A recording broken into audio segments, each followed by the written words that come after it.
Welcome বন্ধুরা, design Bangla IT চ্যানেলে আপনাকে স্বাগতম। তো বন্ধুরা, আজকে আমরা শিখব একটা এ4 সাইজ লিফলেট, ডিমাই হোক বা ডাবল ডিমাই হোক বা জিটিও সেটআপ কিভাবে দিতে হবে। তো আমার স্ক্রিনে থাকা একটা এ4 সাইজ লিফলেট ডিজাইন দেখতেছেন, তো অলরেডি এটা আমার ডিজাইন হয়ে গেছে। তো এখন চাচ্ছি আমি প্রিন্টিং প্রেসে ছাপার জন্য একটা সিটিপি প্লেট রেডি করব। তো এই প্লেট রেডি করতে কিন্তু অনেক সময় অনেকে অনেক ঝামেলায় পড়ে, যে কালার সেপারেশনটা কি, বা সিটিপি প্লেট যে ছাড়বো তার সাইজ কত হবে, গ্রিভার কেমন দিব, কোন প্লেটে ছাপবো, কাগজ সাইজ কি, এগুলো কিন্তু আপনাকে পারফেক্টলি বুঝতে হবে। তো আপনি যদি কাগজ সাইজ ভালোভাবে জানেন, তাহলে আপনি যে কোনো প্লেটে সেটআপ দিতে পারবেন। শুধুমাত্র আপনার কোয়ান্টিটির উপর ডিপেন্ড করে, আপনি কতগুলো চাচ্ছেন তার উপর ডিপেন্ড করে আপনি সেটআপ দিবেন। তো ধরুন, আমার এই লিফলেটটা 1000 পিস প্রয়োজন।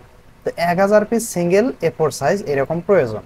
তো এখানে আপনি কি ডাবল ডিমের সেটআপ দিবেন? না, এটা ডাবল ডিমের সেটআপ দিলে আপনার হয়তোবা হবে কি, ওয়েস্টেজ বেশি দিতে হবে এবং খরচ বেশি হয়ে যাবে। একটা ডাবল ডিমের প্লেটের দাম 400-500 টাকা। আর আপনি যদি এটা একটা ডিমের প্লেটে সেটআপ দেন, তাহলে আপনার একটা 200 টাকাতে একটা প্লেট হয়ে যাচ্ছে। তাহলে আপনি খুব সহজে একটা ডিমের প্লেট ছাড়লেন, এবং এটা হয়তোবা 350-400 টাকা পার কালার প্লেট নিতে পারে। প্রিন্টিং 1000 পিস তো। তো সেই ক্ষেত্রে আপনার হবে কি, প্রিন্টিং সাইজ কত আসবে, তাহলে 1600 টাকা প্রিন্টিং সাইজ চার্জ আসলো, এবং প্লেট 200 টাকা, এবং কাগজ কিনতে যত টাকা লাগে এটাই খরচ। তাছাড়া এখানে আর তেমন অন্য কোনো খরচ নেই। তো এটা যেহেতু আর্ট পেপার এবং অফসেট দুইটাতেই ছাপা যাবে, আপনার ইচ্ছা যেটাতে সেটাতে আপনি ছাপাই নিতে পারেন। তো আজকে আমি আপনাদেরকে দেখাবো যে এটা কিভাবে একটা ডিমে প্লেটে সেটআপ দেওয়া যায়। তার আগে আমরা শিখে নেব কি, যে আমার যেহেতু এটা একটা জেনুইন এ4 সাইজ, 8.25 11.69 সাইজ ইঞ্চি। তো এখন আমাদের একটা 23-36 বা 20-30-এ কতটা বের হবে, বা কোন সিস্টেম আমি বের করতে পারবো। তো আমি সর্বপ্রথম আপনাদেরকে এই ডামিটা আগে দেখাই, যে এটা আসলে বোঝা উচিত সবারই। তো আমাদের মার্কেট প্লেসে মোটামুটি 2-3টা সাইজের অফসেট বা আর্ট পেপার পাওয়া যায়। যেমন আছে কি 20-30 পাওয়া যায়, 23-36 পাওয়া যায়, 25-37 পাওয়া যায়, 25-35.5 পাওয়া যায়, এইরকম 3-4টা সাইজ অ্যাভেলেবল আছে। তো আপনার যদি হয় কত কি 8.25 আর হচ্ছে 11.5 সাইজ হয়, 11.50 হয়, তাহলে আপনি কিন্তু 23-36 পেপারে দিতে পারতেছেন। কারণ কি, 11 22 আর হাফ ইঞ্চি 23, তাহলে হয়ে গেল। আর এখানে আছে 11.69, মানে 11.69, তাহলে আপনার 23 ওভার হয়ে যাচ্ছে। তাহলে সেই ক্ষেত্রে আপনি কিন্তু 23-36 পেপারে নিতে পারছেন না, বা প্রিন্ট করতে পারতেছেন না। যেহেতু আমি কাগজে পাবো 23, কিন্তু হয়ে যাচ্ছে 23 দশমিক কত, 23 দশমিক ওভার হয়ে যাচ্ছে। আর এদিকে আপনি শোয়ার্ড আছে, তো এদিকে শোয়ার্ড হলে আপনি কিন্তু 4 32, এদিকে 36-এর জায়গায় 32-34 হয়ে যাচ্ছে। তাহলে ইজিলি ভাবে কিন্তু আপনি এভাবে করতে পারতেছেন। তবে 23-36-এ না, এটা হবে আপনার কত, 25-37 বা 25-35 পেপারে আপনি এটা সেট দিতে পারবেন। তো দেখি, আমরা আগে নিয়ে আসি 23-36, আমি আপনাকে একটু বোঝানোর চেষ্টা করি। তো এখানে সাইজ আমার যদি দেই, এখানে কত, এখানে দেব আমি 23, আর এদিকে দেব 36। এই দেখেন, আমি যে 23-36 এখানে ডায়াগ্রামটা নিলাম, তো এটা মূলত আমার একটা পেপার সাইজ। তো এটা কিন্তু আপনাকে অবশ্যই বুঝতে হবে। দেখেন, আমি 23-36 নিয়েছি। তো 23-36 আমার পেপার সাইজ। এটাকে যদি আমি একটা অন্য একটা কালারে রূপান্তর করি, বা একটা স্ট্রোক কালার দেই, স্ট্রোক কালার দিয়ে হালকা জাস্ট পার্সেন্টেজ একটা আমি রাখি এখান থেকে, দেখেন এই এতটুকু, এটা যে হচ্ছে আপনার কি পেপার। তো আমি কন্ট্রোল 2 দিয়ে লক করে নিলাম। এই কালার যতটুকু বোর্ড আছে, এটা আমার একটা পেপার আছে। এটা পেপার আমি কত দিলাম, 23-36 পেপার দিলাম। দেখেন 23-36, ওকে, কন্ট্রোল 2 দিয়ে লক করলাম। তো এখন যদি আমি এটাকে দেখি, তো 23-36 আমার কতটা আসে। তো দেখি, এটাকে আমি যে এখানে দিলাম, তো অবশ্যই আপনার ডিজাইন যদি আগে রেডি করেন, অবশ্যই দেখেন চারদিক দিয়ে আমার কালার যেহেতু আছে ওভারলি, এজন্য আমি 2 মিলি বা 1.5 মিলি ওভার দিয়ে নিয়েছি। তো আমরা সবসময় 2 মিলি দিই, কিন্তু এটাতে আমি 1.5 মিলি দিয়ে কাজটা করেছি। তো এখানে আমি একটা দিলাম, দেখি এখানে আর একটা নিচে আসে কিনা। 23-36 পেপার কিন্তু এটা, হ্যাঁ, 23-36 পেপারে আমার কিন্তু এখানে ডিজাইন আছে 11.69। 11.69 আমাদের 23-36-এ হবে না। দেখেন 23.60 হয়ে গেছে। তাহলে ইজিলি ভাবে আমরা বুঝতে পারতেছি এটা হবে না। হবে কেমন হবে, আমাদের যেখানে 8টা বের হওয়ার কথা, সেখানে আমাদের বের হবে কত, 6টা 4টা এরকম হবে। তো সেক্ষেত্রে আপনি কিন্তু এটা 23-36-এ দিলে লস হবে, এই জন্য আমরা 23-36-এ প্রিন্ট করবো না। কিন্তু আপনি যদি বলেন না আমি 23-36-এ প্রিন্ট করবো, সেক্ষেত্রে আপনার হবে কি, এভাবে দেখেন, এই যে এভাবে আপনি ওয়েস্টেজ দিয়ে প্রিন্ট করতে পারেন। দেখেন এখানে আমি 23-36-এ সেট আপ দিতেছি। 23-36, এখানে 1 2 3 4, এই যে 5টা, এই যে 6টা আসলো। এখানে আর একটা আসবে না। দেখেন এখানে কিন্তু আর একটা আসতেছে না, আসছে মোটামুটি জায়গা নিচে। তো এখানে 33-34 আমাদের কয়টা বের হচ্ছে, 1 2 3 4 5 6 7টা আসছে। তাহলে 33-36 আমাদের একটা জেনুইন এফোর কয়টা, 7টা আছে। আর আমি যদি সামান্য একটু 200-100 টাকার ডিফারেন্ট হয় আপনার 23-36 বা 25-37 পেপারে 200-300 এরকম ডিফারেন্ট হবে। তো সেই ক্ষেত্রে আপনার যদি একটা কম হইতেছে তাহলে আপনার কিন্তু ভালোই একটা লস প্রজেক্ট হয়। তো সেই ক্ষেত্রে আপনি করবেন কি, 7টা না বের করে 8টা বের করার চেষ্টা করবেন। তো এখানে আর একটা কারণ আছে, আমরা যেহেতু এটা ডিমে প্লেটে ছাপবো, তো ডিমে প্লেটে ছাপতে গেলে আপনি কিন্তু এরকম যে টুকরা টুকরা এখানে আসলো, আমরা যদি এভাবে ডিমে প্লেট সেটআপ দেই তাহলে কিন্তু হবে না। পরবর্তীতে এটা ছাপলাম কিন্তু পরবর্তীতে আর একটু অর্ধেক অংশ পড়ে কিন্তু ছাপার অপশন পাচ্ছি না, তখন আমাদের করতে হবে কি, জিটিও প্লেট ছাপতে হবে। জিটিও এই দুইটার সাইজ, জিটিও 16 বিট যদি ছাড়ি তবু হবে, এটা ছাপতে পারবো এই টুকরা নিয়ে, এই টুকরা নিয়েও ছাপতে পারবো কাগজ, কিন্তু পরবর্তীতে এই টুকরাগুলো কিভাবে ছাপবো, তখন আলাদা প্লেট লাগবে, এই জন্য এটা কখনো হবে না। অথবা আপনি যদি 33-36 পেপার ফুল একটা ডিমে ডাবল ডিমে প্লেট ছাপেন, সেক্ষেত্রে আপনি এই সেট আপটা পূর্ণাঙ্গ দিয়ে আপনি 23-36-এ 7টা বের করতে পারেন, তাহলে আপনার জন্য বেটার হবে। আর আপনি যদি বলেন না আমি ডিমাই প্লেটেই কাজ করব না, ডাবল ডিমাই বা ডিমাই প্লেটে কাজ করব এবং 25-37 যাতে রেশিও অনুযায়ী ঠিক থাকে, সেক্ষেত্রে আপনি করবেন কি, এখানে 25 সাইজ নেবেন। 25 35 একটা মার্কেটে আছে, আমাদের 35 দরকার, আমরা বেকার 37-এ যাব না। তো এটাকে আমি নিলাম কত, 25 35 পেপারে। তো 25 35 পেপারে যদি আমি এটা সেট আপ দিই, তো দেখেন তো আমার এখানে এটা বসছে কিনা, সরি, এটাকে ইজিলি ভাবে আমি এখানে বসাই দিলাম। এখন এটাকে দেখি, দেখেন 25 37 পেপারে আমার কয়টা আসতেছে, এখানে একটা দিলাম। 25 37 তো না, আমি 25 35 নিয়েছি। তো দেখেন আমি 25 35 সাইজে আমি 8টা পাচ্ছি, তাহলে 23-36-এ আমার 7টা আসতেছে, তাও আবার ডিমে প্লেটে সেট দিতে গেলে ঝামেলা। তো সেই ক্ষেত্রে আমাদের হচ্ছে কি 25 35-এ ইজিলি ভাবে 8টা বের করতে পারতেছি। এখন আপনি বলেন 25 37 বের করি, তো 37 দিয়ে লাভ কি, আমাদের কাগজ এখানে লাগতেছে 33.5 বা 34 কাটলেই আমাদের এটা হয়ে যাচ্ছে। তো আমার তো আর 37 নেওয়ার দরকার নেই। তো ওই ক্ষেত্রে আমাদের 37 পেপার কিনতে গেলে 200-400 টাকা বেশি লাগবে, তো 25 35 নিলে 200-100 টাকা কম লাগবে আমাদের, সেক্ষেত্রে আমরা এটাই নিচ্ছি। কোয়ান্টিটি বেশি হলে দেখবেন অনেক টাকা আপনার সেভ হয়। তো সেই ক্ষেত্রে আমরা করবো কি, এইটা একটা ডিমের প্লেটে সেট আপ দেওয়ার চেষ্টা করবো। 25 সাড়ে 35 কাগজ কিনবো আমরা। তো এখন আমি এটাকে ফেলে দিচ্ছি, সবগুলোকে ফেলে দিয়ে আমি জাস্ট করবো কি, একটা 25 37 কাগজ কিনবো এবং ডিমের প্লেটে সেট আপ দেবো। তো ডিমের প্লেটে সেট আপ দেওয়ার জন্য আমরা এখন করবো কি, এটাকে ফেলে দিচ্ছি। ফেলে দেওয়ার পর আমাদের দেখেন এখানে এই যে 25 37 যে কাগজ হবে, তো আমাদের ডিমাই প্লেট করছে 18 23, তাহলে সেই ক্ষেত্রে আমরা কিন্তু ইজিলি ভাবে এটা প্রিন্ট করতে পারবো। একটা আছে ওভার ওভার ডিমাই আছে, আমরা 25 পর্যন্ত প্রিন্ট করতে পারি। তো সেই ক্ষেত্রে হবে আপনার একটা এমওএস ডিমাই মেশিনে এটা হবে প্রিন্ট। তো এই জন্য আমরা করবো কি, এখন এটাকে একটা সেট আপ দেবো। তো সেট আপ দেওয়ার জন্য আমার এটা কিন্তু সিঙ্গেল এক কালার বা এক কালার তো না, এক সাইডে প্রিন্ট হবে, এটা 4টা কালার, পার্ট বাই পার্ট আমাদের কালার হবে। সায়ান হবে একটা প্লেট, দেখেন আমি দেখাচ্ছি আপনাদেরকে, এখানে সায়ান ঠিক এরকম একটা প্লেট বের হবে, এই যে সেপারেশন এভাবেই দেখতে পারবেন। সায়ান একটা প্লেট, এই যে ম্যাজেন্টা একটা প্লেট, এই যে ইয়েলো একটা প্লেট এবং এই যে ব্ল্যাক একটা প্লেট, তাহলে ইজিলি ভাবে আমরা 4টা কালার দেখতে পাচ্ছি। এখন আপনি বলতে পারেন সেপারেশন করে কি প্লেট সাথে হয় না, বর্তমান ডিজিটাল যুগে ডিজিটাল মেশিন আপনাকে 4 কালার রেডি করে আপনি শুধু সিটিভি প্লেটটা রেডি করে ছেড়ে দিবেন, তাহলে আপনার হয়ে যাবে। স্টেপ বাই স্টেপ যখন আপনি প্রিন্টে প্রসেসে রিপে উঠাবেন, তখন আপনার যে যে কালারের প্লেট আপনি চাচ্ছেন সেটা কমান্ড দিলেই সেই কালারে চলে আসবে। ধরুন আমি এখানে আমার ওই মেশিনগুলো নাই দেখে আমার এখানে কিন্তু ওই অপশনটা আসবে না। এখানে দেখেন এই যে আউটপুট প্রসেস এখানে দিলে আমার এখানে দেখাচ্ছে cyan process, magenta, yellow, black. তো ঠিক আমি এখানে দেখাই, আমি যদি এখানে থেকে আমি সায়ান প্লেটটা চাচ্ছি, সায়ানটা রেখে আমি প্রিন্ট দিয়ে দিব, শুধুমাত্র এই প্লেটটা বের হবে। ম্যাজেন্টা আমি যদি চাই তখন ম্যাজেন্টা আমার এইভাবে বের হবে।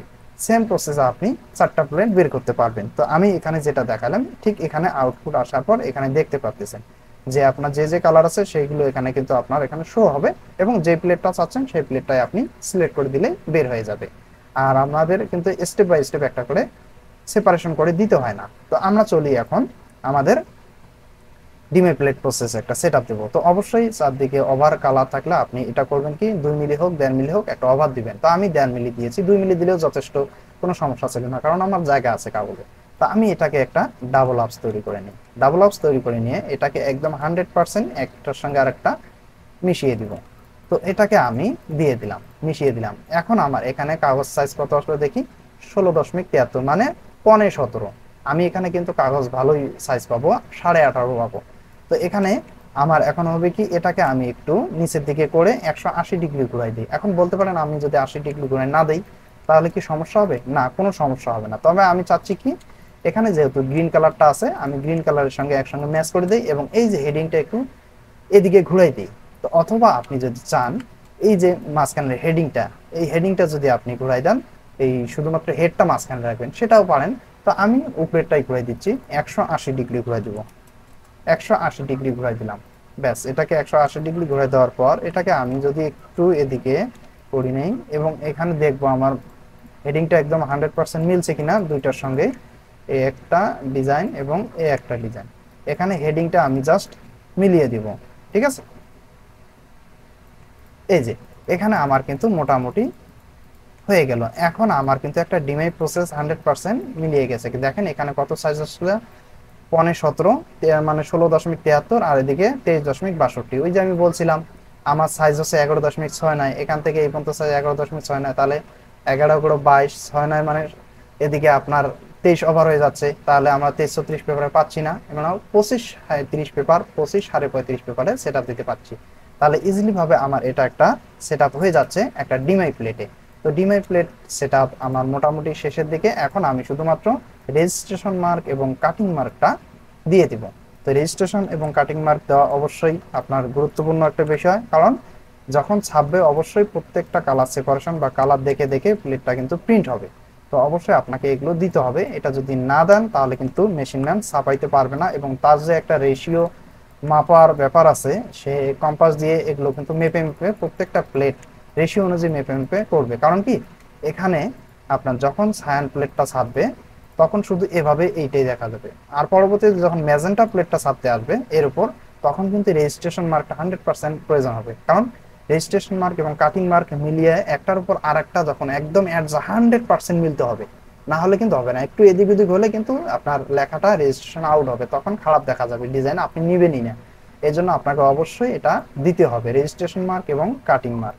তো আমার কাটিং মার্কগুলো এখানে স্টেপ বাই স্টেপ দিতেছি, আপনারা সেম ভাবে এভাবে দিবেন। এখন অনেকে বলতে পারেন যে এটা অটো ক্রপ মার্ক দেওয়া যায়। হ্যাঁ, অবশ্যই দেওয়া যায়, আমি এর পূর্ববর্তী ভিডিওতে দেখাইছি, আপনারা চাইলে সেখান থেকে দেখে নিতে পারেন। বা এখান থেকে যদি আপনি ইফেক্টে আসেন ক্রপ, এই ক্রপে আসলে আপনি যে যে অপশনে কাটিং মার্ক দিতে চাচ্ছেন সেগুলো সিলেক্ট করে ক্রপ মার্ক সিলেক্ট করবেন, কাটিং মার্ক চলে আসবে। ব্যাস, আমার এই যে এখানে কাটিং মার্কটা দেওয়া হয়ে গেল, এখানে একটা দিয়ে দিব। তো মোটামুটি আমার নিচের দিকে কাটিং মার্ক দেওয়া হয়ে গেল। তো নিচের দিকের এই কাটিং মার্কগুলো আমি কপি করে উপরের দিকে নিয়ে দেবো। এটাকেও কপি করে নিচ্ছি এবং এটাকেও কপি করে নিচ্ছি। সরি, আমার সবগুলো আনমার্ক হয়ে গেল।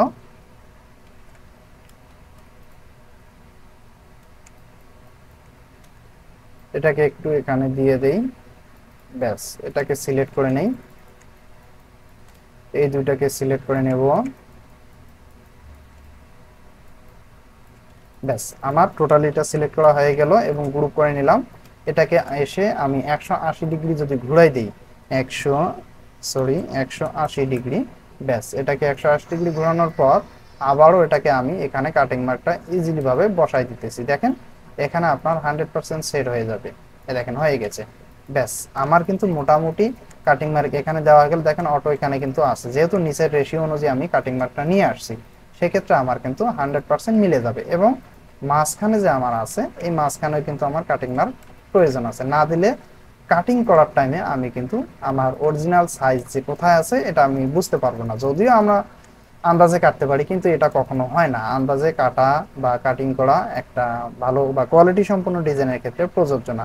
অবশ্যই আপনাকে একটু দেখে শুনো খুব সুন্দরভাবে কাটিং মার্কটা দিয়ে দিতে হবে। দেখেন registration mark, cyan, magenta, yellow, black, আমি 4টা টেমপ্লেট, যেহেতু 4টা কালার প্লেট এই জন্য 4টা আমি রেজিস্ট্রেশন মার্ক এখানে অ্যাড করছি। কি কি এখানে দেখতেই পাচ্ছেন যে সায়ান, ম্যাজেন্টা এবং ব্ল্যাক এবং ইয়েলো, এই 4টা টেমপ্লেট এখানে দিয়ে দিলাম দুই দিকে। দেওয়ার পর এটাকে গ্রুপ করে একদম এখানে একদম মিডিল বরাবর একটা আমি রো বা রুলার আপ মেকাট নিয়ে নিব।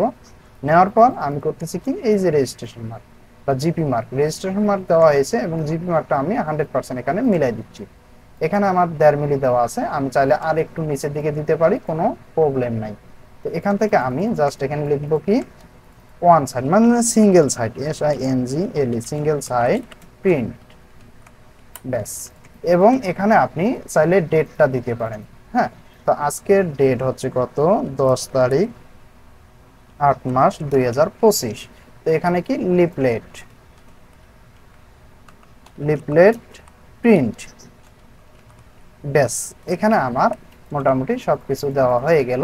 তো আমি চাচ্ছি এখন আমার এখানে যে একটু বাড়তি অংশ আছে, আমার এই যে রেখাটা, এই রেখাটা কিন্তু দিতে হবে, না হলে প্রত্যেকটারই গুরুত্বপূর্ণ সময় আছে যে যখন প্রিন্ট করবে তখন কিন্তু প্রত্যেকটাই দেখবে যে প্রত্যেকটার সাথে 100% রেজিস্ট্রেশন আছে কিনা, রেজিস্ট্রেশন মিলছে কিনা। তো দেখেন আমার কিন্তু টোটালি একটা ডিমাই প্লেট সেট আপ দেওয়া হয়ে গেল। তো ডিমাই প্লেটটা এখন আমরা যদি দেখি, দেখেন আমার সর্বপ্রথম কি কালার, দেখেন সায়ান কালার, এই যে সায়ান, তারপর হচ্ছে ম্যাজেন্টা কালার, তারপর হচ্ছে ইয়েলো কালার, তারপর হচ্ছে ব্ল্যাক কালার। তো এখন আমাদের সাইজটা কি, সাইজটা দাঁড়াইলে হলো টোটাল সবকিছু মিলে আমার আসলো কত, 16.96 এবং 23.82। আমি কাগজ পাবো কত, এদিকে 25, দিকে আমি দেখেন এদিকে আছে আমার 23.82, মানে সবকিছু ধরে। তাহলে আমি এদিকে 25-এর দিকে 25-এ কাগজ রাখবো, আর এদিকে আমি 35.5-এর অর্ধেক কত পাবো, 18, 18, 36, আর এদিকে 17, 17, 34। ঠিক আছে, তাহলে আমি 17, 17, 34, 17.5 এবং 17.75 পাচ্ছি। তাহলে এখানে আমার কাগজ এখানে টোটাল আসলো কত, 16.96। 16 মানে 15, 17 ছিল, 17, 17 এরকম, 17.5 এরকম একটা অবস্থা। ঠিক আছে, তাহলে আমরা কিন্তু অনেক অনেক জায়গা পাচ্ছি, 1 ইঞ্চিরও বেশি। যেহেতু আমার কাগজ 35, 35.5, তাহলে 35.5-এর অর্ধেক আমরা কাগজ পাবো অবশ্যই 17.75 মেবি পাবো। দেখি 35/2 যদি দেই আমি, তাহলে কত, দেখেন 17.50, মানে 17.5 কাগজ পাচ্ছি। ঠিক আছে, 17, 17, 34 ও আমি 35 দিছি মনে হয়, আমাকে 35.5 দিতে হবে। 35.5/2 আমি 17.75 পাবো। 17.75 আমার এখানে আছে 16.96, আমার জিপি মার্ক কাটিং মার্ক ধরে। তাহলে 17, 17.5, 17.75 ইজিলি পাবে। আমার যেখানে লাগে হাফ ইঞ্চি, আমি সেখানে পাচ্ছি কত, 1.5 ইঞ্চি, এরকম একটা অবস্থা হয়ে গেল, তাই না? তাহলে ইজিলি ভাবে আমার একটা ডিমাই প্লেটে প্রিন্ট হয়ে যাচ্ছে। এখন আসি কালার সেপারেশন দেখবো, যে এখানে যে আপনার বর্ডার মার্ক গুলো দেখতেছেন, তো এই বর্ডার মার্ক গুলো প্রিন্ট হবে না। আপনি অবশ্যই কিবোর্ড থেকে কন্ট্রোল অথবা রাইট ক্লিক করে এখানে দেখেন এই যে হাইট রুল, হাইট গাইড, এগুলো আপনি চেক করে দেখতে পারেন। দেখেন হাইট গাইড করে দিলাম, শো গাইড করে দিলাম। দেখেন এইটা আপনি চেক মার্ক করে দেখবেন যে আপনার এটা আসলে বর্ডার নাকি ম্যাক গাইড। কন্ট্রোল কিবোর্ড থেকে দেখেন এটা আমার প্রিন্ট হবে না। তারপর আসি কালার সেপারেশন। তো কালার সেপারেশন দেখবেন সবসময় ব্ল্যাক কালারটা কোনো অন্যান্য ব্যাকগ্রাউন্ড বা কালারের উপর আছে কিনা। দেখেন ম্যাক্সিমাম কালারগুলো আমার সাদার উপর, তাহলে বোর্ড যেহেতু সাদা সেক্ষেত্রে কালার ইফেক্ট অন্তত সমস্যা নেই। তো এখানে আমার এইটাতে সমস্যা থাকতে পারে। দেখি আমার বর্তমান অবস্থা কি, দেখি ব্ল্যাক। দেখেন এই যে কালোর নিচে সাদা, এটা থাকবেই, কারণ আমার এটা নিচে সাদা একটা স্টেপ দেওয়া আছে, তারপর রেড কালার দেওয়া আছে, এবং এখানে একটা আছে এই যে অফ হোয়াইট, মানে কিছু গ্রে কালার আছে, তারপর ব্ল্যাক আছে। ব্ল্যাক এটা আমার ওভারপ্রিন্ট দেওয়া আছে। তো আমি চাইলে এখন করতে পারি কি, এটাকে অল ওভার তবুও ধরে সিলেক্ট করে ধরে এডিট থেকে এডিট কালার, দেন ওভারপ্রিন্ট ব্ল্যাক করে দিলে ওকে প্রেস, দেন এখন আমার কিন্তু আর কোনো ঝামেলা নেই। দেখেন এখানে আমরা কিছুক্ষণ আগে দেখছিলাম যে আমাদের একটা সাদা ছিল, তো দেখেন এখন আমার আর ওই সাদা কাট আউটটা আসছে না। তো এখানেই শুধু আপনার ঝামেলাটা ছিল, এই যে কালোর একটা সাদা কাট আউট ছিল। আমি যদি একটা আন্ডু দেই, আন্ডু দেওয়ার পর এখন যদি আমি দেখাই আপনাকে, দেখেন এই যে পুরো একটা কালোটার সাদা কাট আউট আসছে। এখন আমি যদি ইয়ে করি, যে আন্ডু দিলাম, মানে ওভারপ্রিন্ট ব্লকটা ফিরিয়ে আনলাম, দেখেন ফিরিয়ে আনার পর দেখেন আমার কাজটা কিন্তু এখন কাট আউট নাই। তাহলে ইজিলি ভাবে আমি যখন যেটা প্লে করব তখন সেটাই আমার থেকে যাবে। শুধুমাত্র ব্ল্যাকের ক্ষেত্রে এই সমস্যাটা বেশি হয়ে থাকে, এই জন্য আমরা ব্ল্যাকটা কাট আউট দিয়ে দিই। তো এখানে আমার 4 কালার একটা ডিমাই প্লেট প্রিন্ট হবে। তো ইজিলি ভাবে আমরা 25, 25, 35-এ 8টা A4 size, genuine A4 size print করতে পারতেছি। এখন আমি সামান্য একটু হিসাব আপনাদের দেখাই দিই। ধরুন আমার এটা 1000 শিট প্রয়োজন, প্রত্যেকটা সাইজ এইরকম 1000 প্রিন্ট হবে।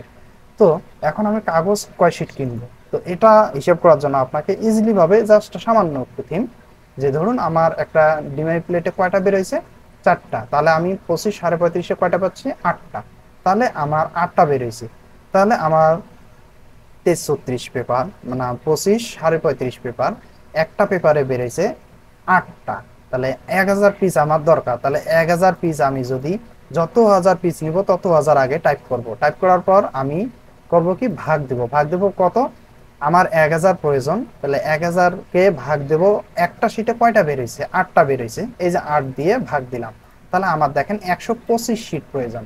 125 শিট কিনলে আপনি কিন্তু ইজিলি ভাবে এটাকে দ্বিখণ্ডিত করে আপনি তখন করবেন কি, এটাকে ডিমে প্লেটে ছাপতে পারবেন। তাহলে 125 গুণন যদি আমি 8টা বেরোয়, একটা শিটে 8টা বেরোয়, তাহলে 125 শিটে তাহলে আমার দেখেন কতটা বেরোচ্ছে, 1000 পিস। এখন আপনি ওয়েস্টেজের জন্য 5 শিট বেশি দিতে পারেন, যেহেতু মেশিন কালার রেডি করতে, কাটিং করতে একটু 2 4টা নষ্ট হয়, আপনার যদি নিট 100% 1000 শিটই প্রয়োজন হয়, সেক্ষেত্রে আপনি 5 শিট 10 শিট বেশি দিতে পারেন।